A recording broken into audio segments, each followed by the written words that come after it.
everybody. My name is Emma Hassencahl-Perley. I have lightly tanned skin, dark brown and chestnut hair, green eyes, and I'm sitting in front of a blurred backdrop. I am a Wolastoqew visual artist, curator, instructor, and emerging arts writer. I'm from Neqotkuk, where the two rivers flow beneath each other, otherwise known as Tobique First Nation in Nouveau-Brunswick. I hold a Bachelor of Fine Arts from Mount Allison University, and I'm currently wrapping up a master's in art history degree from Concordia University, and studying remotely, residing between Tobique and Fredericton for work. My research interests as a curator, an artist, and an educator lie within Indigenous feminisms and sort of redefining what that looks like in this territory in Wabanaki, based on our relationality and our languages.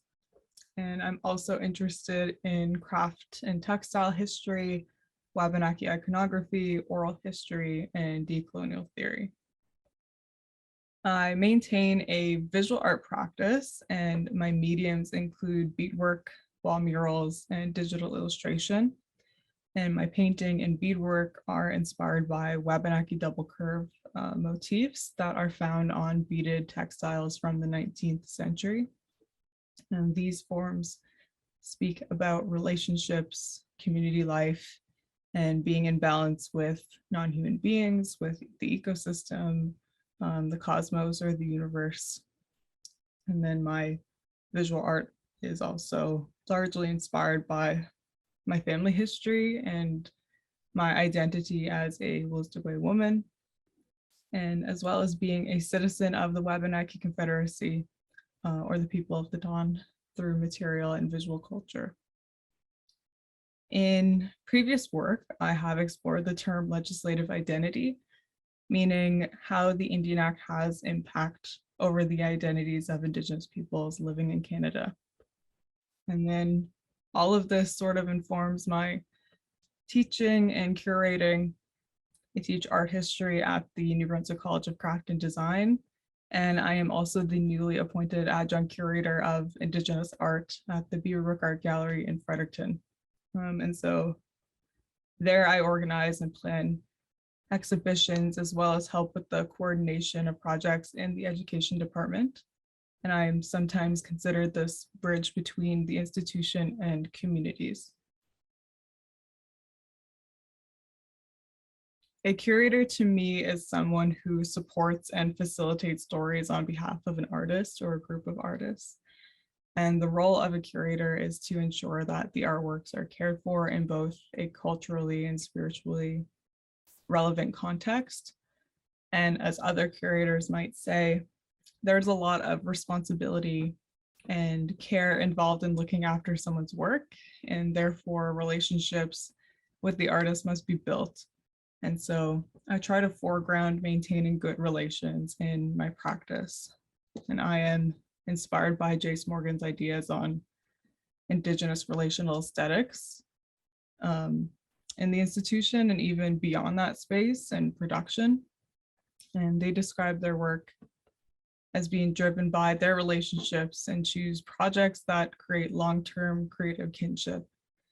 And so this philosophy is something that Yamachi curator Stephen Gilchrist calls curating communities of care, and building upon networks of relationality and reoccurring relationships in Indigenous art is important to me. And I think that Indigenous curators today adopt these same practices from the generations before us. And so I recognize and remind myself that my roles and responsibilities as a curator, as an artist, and as an educator belong to a larger motive of being a good community member.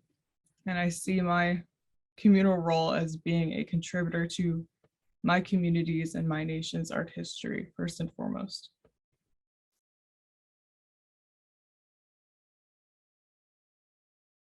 When I'm organizing an exhibition, an average day in my workspace involves connecting with artists and grabbing their bios and their tombstone information for their pieces.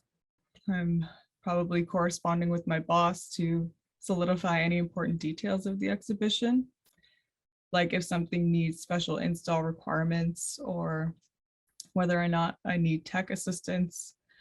I also spend time working on the layout of my exhibition, and I do that on Procreate. And so I'll take a picture of our floor plan of the gallery and paste photos of the artworks in the layers above the floor plan image so that I'm able to just move things around easily. When I started about 4 years ago, I used to spend time printing out all the images, cutting them all out, and working with paper layouts or physical models of the gallery. And so going digital has really saved me a lot of time with figuring out my layout. And then I'm often thinking through the early phases of my exhibition essay component, if there is one. And if there isn't an essay, I'm typically writing an exhibition wall text. So for my recent exhibition, Apatawigwam, which means Women's House, it was curated in conjunction with Padawan Indigenous Art Symposium in Fredericton. And I did not have a set theme in mind. And the conference had no real theme either. And it was kind of open, which I liked about it. And so I just put out a call that asked for submissions of work that demonstrated Indigenous feminisms and matriarchal values, remarkable relationships to materials and places, and intergenerational artistic mentorship. And I had been learning about Indigenous feminisms in grad school, and the course that I had taken had this huge influence over my work. And so I kind of wanted to stay within that discipline, I guess.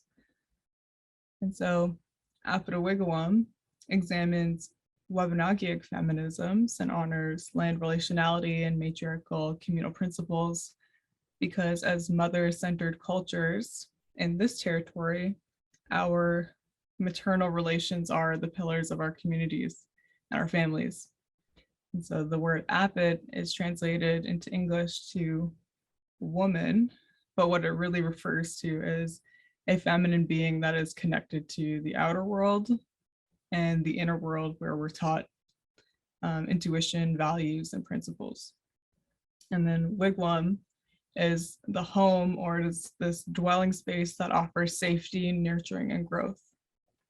And so that exhibition featured 8 contemporary women and 2 spirit artists, and they showed stitchwork, painting, installation, and ceramic art on themes of water, family, time, and just a reflection of strong women and feminine power in our lives. And so I had been watching Nancy Oakley's Apit series, kind of evolving on Instagram. And Apit also translates in both Wolastoqew and Mi'kmaq languages.